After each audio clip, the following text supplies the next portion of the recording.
Hello mga bossing, magandang hapon. Kamusta po kayo mga bossing? Sa this video mga bossing, gagawa lang po tayo ng reaction regarding po sa uh, impeachment po ni VP Sara. Sa mga final impeachment po ng mga congressman na sinasabi nilang kagustuhan daw ng taong bayan. Kaya na-file sila ng impeachment. Take note ha, take note po. Taong bayan po daw ang may gusto na ipa-impeach si VP Sara. Okay? So, sa kasi muna sa mga solid authorities dyan, solid authorities supporters, mga bossing, magandang hapon po sa inyo lahat. Magandang hapon po, magandang araw po sa inyo lahat. Okay. So, yun nga. Sabi ko, yun nga, pagawa tayo ng bossing for this video, no, mga bossing. Kasi gusto ko lang iklaro. Kaya sinasabi nila, ng mga lagay ng impeachment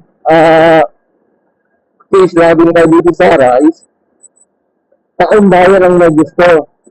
Yun nga, taong bayan ang may gusto. Ang tanong ko lang, para klaro, ilang porsyento ba ng taong bayan ang gusto mag-impeach kay VP Sara?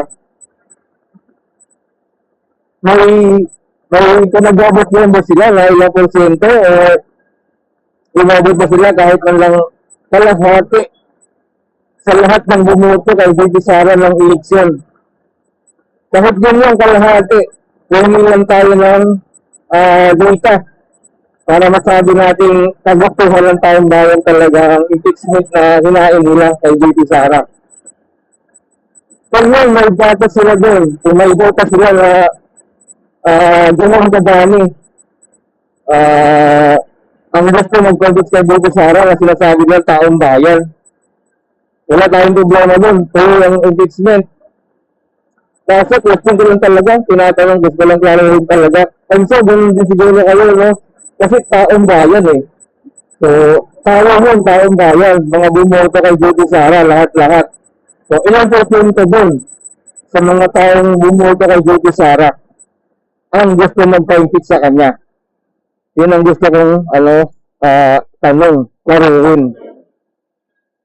Kasi kung wala sila may pakita naman ng data na datos na ganong kadami ang gusto mag-impeach kay VP Sara, so, ibig sabihin, walang gusto magpa-impeach kay VP Sara. Kundi sila lang mismo. Sila sa administrasyon. No? Saka yung mga politikang hangil sa pwesto. Yun lang sila. Tulad ng mga galit kay Duterte, mga politikong galit kay Duterte, ginagawa nila, hindi na service sa bayan, kundi umumulitika na, papabayaan nila yung mga totoong kaso, totoong problema ng bayan. Kaya gusto nilang ipampick si VP Sara, kaya nila nalang inatukay nila o tinututukan nila. Diba? Para malinis yung mga problema. Flat punto nga, hindi nga nila naayos eh. Saka yung mga malitang lumabas na issue ngayon na sinabi ng mga ex-marines na tauhan ni Congressman diba? Na nagbigay ng mali-malita. Yun ang totoong problema, hindi si VP Sara. So, balikan ko, ilang porsyento ng taong bayan lang gusto mag-contest ng VP Sara. Hindi lang kami ng data. Kung paano karami.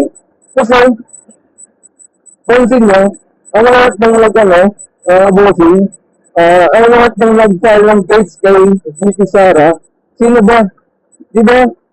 Lahat ng mabanggit ng ex-marines na tumanggap ng mali-malitang pera, sila ang nagpapa-impeach kay VP Sara. Sila ang naghain ng mga kaso kay Vicky Sara. O, diba? So, ang ibig sabihin nun, community ka lang. Saka, saka na ng ng administrasyon, siguro. Kasi wala naman eh. Wala naman taong bayan na gusto ng politics na Vicky Sara. Kung meron man, ilang porsyento lang. Diyos ko, sa dami ng taong bumoto kay Vicky Sara, 31 million ang bumoto sa kanya. Ganun karami. So, kahit doon lang tayo mag-base sa 31 million na bumoto kay Vicky Sara, kahit kalahati lang doon na sinasabi nilang taong bayan na gustong bumoto, bumoto na yung mga bumoto na impeach na si Vicky Sara. Maniniwala ako doon. Kahit yun lang. So, kung totoo man yun, kung may mga datos man sila may pakita na taong bayan may nagustuhan, okay. Wala akong problema. Tuloy nilang kaso. Yun lang. Yun lang ang reaction ko. Mga bossing, no? So, kung magusto nito, please like and share. Comment lang sa mga mga lasin nyo bossing dito, no? Gusto ko makita kasi kung sino man dito, talaga sino dito, sa mga abot ng video na to, kung sino man dito sa inyo, ang makapanood, tapos gusto nyo i-fix sa Vicky Sara, mag-comment lang po dito. Comment nyo lang po sa video ko na count me in. O count me in, isa ko silang fix kay Vicky Sara. Pag sinabi nyo yung count me in, ayun, kasi yung comment pala sa mga. Pag sinabi nyo, isa ako silang fix kay Vicky Sara, yun lang, comment nyo lang, isa ako silang fix. Or emoji na lang, no? Mag-react lang kayo ng emoji.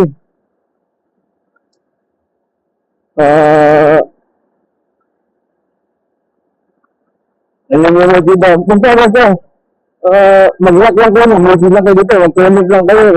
Isa ba kayo nasa isa ba kayo sa nagpapis kay Vicky Sara, sabihin nyo lang. I-like na to, o i-share nyo to kahit saan lang sa mga supporters division, sa admin, sa kabilang.